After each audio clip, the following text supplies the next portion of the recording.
الحمد لله نحمده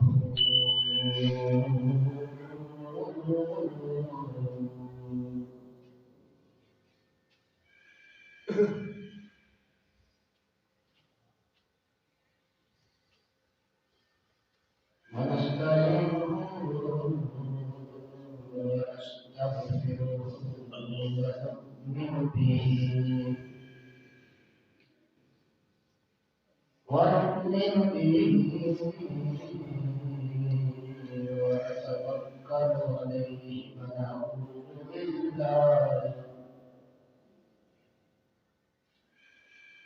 ونعوذ بالله من شرور أنفسنا ومن سيئات أعمالنا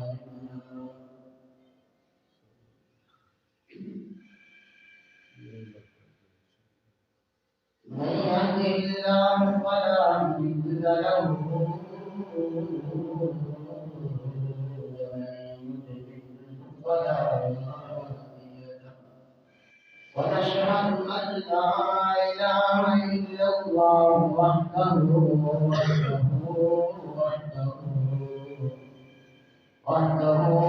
لا شريك له ما بعد فأعوذ بالله من الشيطان الرجيم بسم الله الرحمن الرحيم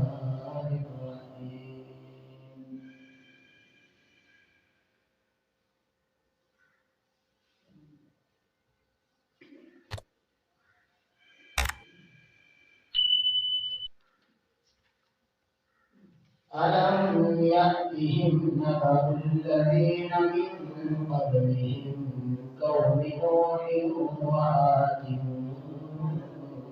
وثمود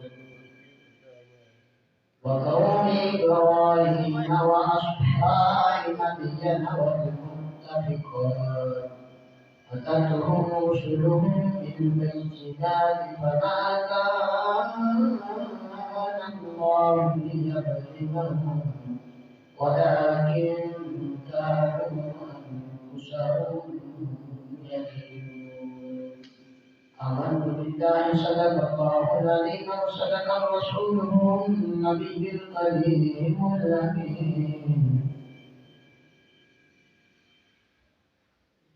إن الله وملائكته يصلون على النبي يا أيها الذين آمنوا صلوا عليه وسلموا تسليما وقصد عليه الصلاة والسلام عليك يا سيدي يا رسول الله وعلى آلك وأصحابك يا سيدي يا حبيب الله الصلاة والسلام عليك يا سيدي يا رسول الله وعلى آلك وأصحابك يا رحمة للعالمين الله تبارك وتعالى جل جلاله وعظم جلاله وأعظم شأنه وجل شكره وأعظم شأنه من الصلاة من الصلاة والدروس والكائنات والمحرمات بسنة رسول الله يستمر محمد مساعد زمان سيده سلام قالوا سعيد وخاتم أحمد المجتبى جنابي محمد المصطفى صلى النبي صلى الله عليه وسلم كذبات الإقبال حياة محبة مسلمة الدروس سلامة الكتاب من هذه قلب الإسلام برادر الإسلام وعزيزة المشركين والكرام السلام عليكم ورحمة الله وبركاته. اس طرح ہمارے گرانے کے 18 بچے کو ہے آج منٹ مبارک کرتے ہیں. خدا شکر مصطفیٰ اور محبت سے مسجد میں تشریف لائے اور واقع جلال حاصل کرے.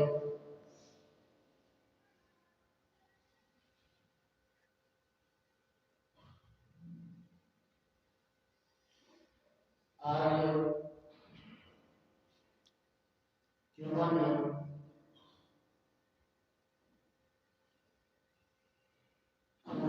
ظلم کی جو بربادی ہے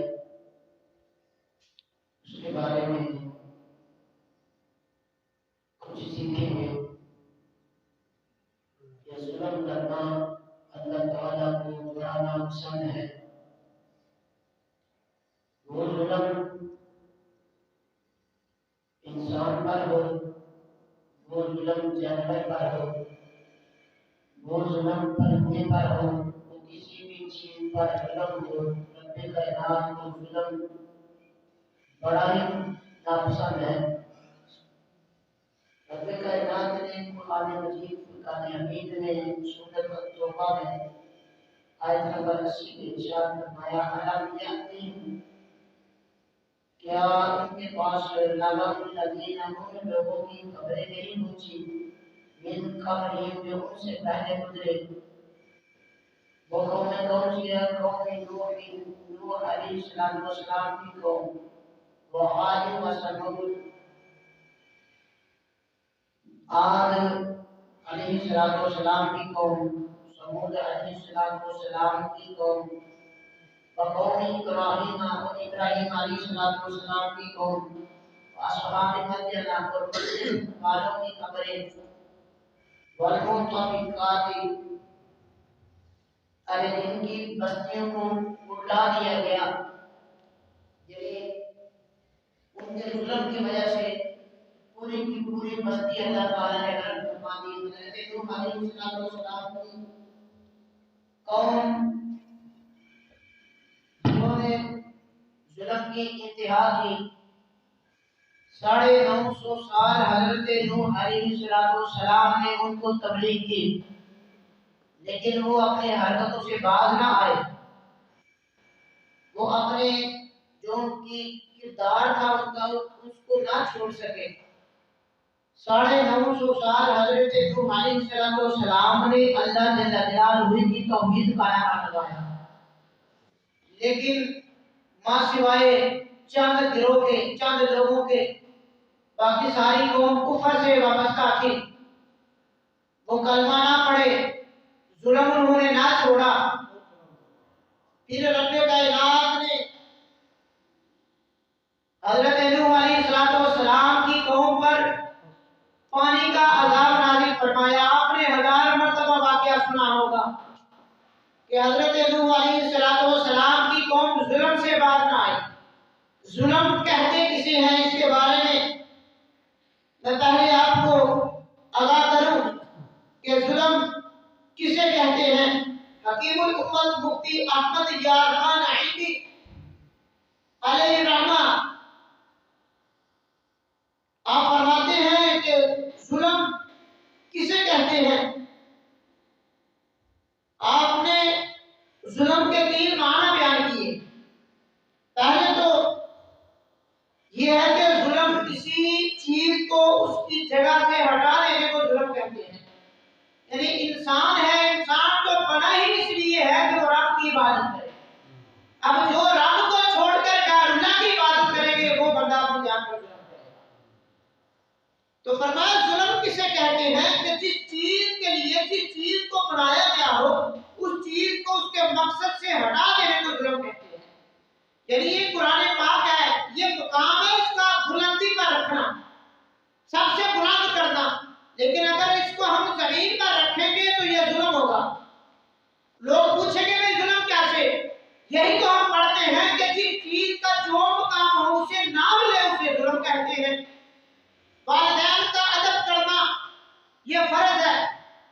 بات یہ ہے کہ ہر لمحے، ہر لحظے، مٹ میں قدم بہ قدم، دم بہ دم والدین کا ادب اور اگر والدین کی نافرمانی کی جائے گی یہ والدین کے ساتھ ظلم ہوگا، کیونکہ جو مقام تھا وہ نہیں ملا، اور جب کوئی چیز مقام سے ہٹ جاتی ہے وہ ظلم بن جاتی ہے۔ تو یہ یاد رکھیں، رب کائنات نے قرآن مجید فرقان حمید میں اسی ظلم سے منع فرمایا، اور آیت بینات میں بڑے واضح پیغام کے ساتھ فرمایا علم یکفہم، کیا انہوں نے نبأ الذین ان لوگوں کی خبر کو نہیں سنا؟ یعنی اگر کوئی بندہ چوری کرتا ہے تو سیانے جو بڑے لوگ ہوتے ہیں وہ کہتے ہیں یار تجھے پتہ نہیں چوری کی سزا کیا ہے، پھر بھی چوری کرتے ہو۔ قرآن مجید فرقان حمید نے جو چور کی چوری کی سزا بیان فرمائی، تو رب کائنات نے قرآن مجید فرقان حمید میں یہ واضح طور پر ارشاد فرمایا والسارق والسارقۃ، چوری کرنے والا مرد ہو یا عورت ہو، فاقطعوا ایدیہما، ان کے ہاتھ کاٹ دو، جزاء بما کسبا نکالا من اللہ، یہ اس چیز کی جزا ہے، یہ اس کا بدلہ ہے جو انہوں نے کمایا۔ یعنی اگر کوئی بندہ چوری کرتا پکڑا جائے تو اس کو کہا جاتا ہے کہ تجھے پتہ نہیں جو پچھلوں نے ایسا کام کیا اسے کیا سزا ملی ہے، وہ جانتے ہوئے تو نے ایسا کام کیا، تو رب کائنات نے فرمایا علم یاتہم نبأ الذین من قبلہم، کیا اے محبوب یہ آپ کے امت والے اس بات کو جانتے نہیں، ان کو یہ خبر نہیں کہ سابقہ امتوں کے ساتھ اللہ تعالیٰ نے کیا حشر فرمایا ہے۔ وہ کون سی قوم ہے؟ قوم نوح علیہ السلام کی قوم نے ظلم کیا تو ساری قوم کو غرق فرما دیا رب کائنات۔ حضرت نوح علیہ السلام کا ذات خود اپنا بیٹا اور اپنی بیوی جنہوں نے کلمہ نہیں پڑھا تھا، تو حضرت نوح علیہ السلام نے فرمایا بعد آ جاؤ، رب کا عذاب آنے والا ہے، پانی کا عذاب آئے گا۔ تو آپ کی بیوی اور بیٹے نے اعلانیہ طور پر کہا ہم فلاں پہاڑی کے اوپر چڑھ جائیں گے، پانی ہمارا کیا بگاڑے گا؟ تو ایسا ہی ہوا، یعنی ہم پہاڑی پر چڑھیں گے، پانی کیا بگاڑے گا؟ تو جب حضرت نوح علیہ السلام نے اعلان کیا نا کہ عذاب آنے والا ہے، بچے کا وہ جو میری کشتی میں سوار ہوگا، جو بھی رب کے نبی کی کشتی میں بیٹھ جائے گا اللہ تعالیٰ اس کو پانی کے عذاب سے محفوظ فرمائے گا۔ اور ایک سائڈ پر آپ کا بیٹا جو کافر تھا، آپ کی بیوی جو کافر تھی، ایک چوٹی کے اوپر بیٹھے ہوئے تھے، لیکن پانی نے ان کو بھی گرم کر دیا۔ اور دوسری جگہ جب آپ نے اعلان فرمایا ایک بوڑھی خاتون جس کے پاس رہنے کے لیے کچی کنڈی تھی، اس نے کہا اے اللہ کے نبی جب عذاب آئے نا مجھے بھی بتا دینا، میں بھی جب آپ اپنی کشتی تیار کریں مجھے بتانا، میں بھی شامل ہونا چاہتی ہوں۔ اللہ تعالیٰ کی حکمتیں ہوتی ہیں، جب عذاب آیا آپ پر چلا گیا، ارے کہاں چوٹی پر بیٹھنے والا حضرت نوح علیہ السلام کا بیٹا کافر، پانی کا عذاب نے اس کو بھی غرق کر دیا، لیکن کہاں خاتون کی چھوٹی سی کنڈی موجود تھی۔ جب پانی آ کر چلا گیا نا پھر دوبارہ ملاقات ہوئی، اس خاتون نے پوچھا اللہ کے پیارے نبی آپ نے مجھے بتایا نہیں کہ وہ عذاب کب آئے گا؟ تو حضرت نوح علیہ السلام نے اراد میں فرمایا عذاب آ کر چلا گیا، تو کہنے لگی آ کر چلا گیا مجھے تو اس چھوٹی سی کنڈی میں بھی نہیں پتا چلا کہ یہ رب کی حکمتیں ہیں۔ رب کائنات غرق کرنا چاہے تو پہاڑوں کے اوپر بیٹھے چوٹی پر کافروں کو غرق فرما دیتا ہے، اور جب بچانا چاہے اتنے پانی میں چھوٹی سے کنڈی میں بیٹھنے والی خاتون کو بھی بچا دیتا ہے۔ تو یہ ظلم کی داستان نوح علیہ السلام کی قوم نے جو ظلم کیا تو رب کائنات نے پھر ان کو غرق فرمایا۔ تو رب کائنات نے اس کا تذکرہ فرمایا کہ اے میرے محبوب کے غلاموں، میرے حبیب کی امت کے لوگوں کو میرے رب کائنات نے پیغام دیا کہ کیا تم نے حضرت نوح علیہ السلام کی قوم کے حالات نہیں پڑھے؟ کیا تم نے حضرت آدم علیہ السلام سمود قوم میں سمود کا کلام نہیں پڑھا؟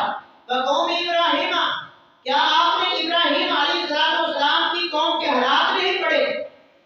صحابی مدین والوں کی قوم کے حالات نہیں آپ نے پڑھے؟ والمؤتفقات، ان کی بستیوں کو الٹ دیا گیا، اتاتہم رسلہم بالبینات، ان کے پاس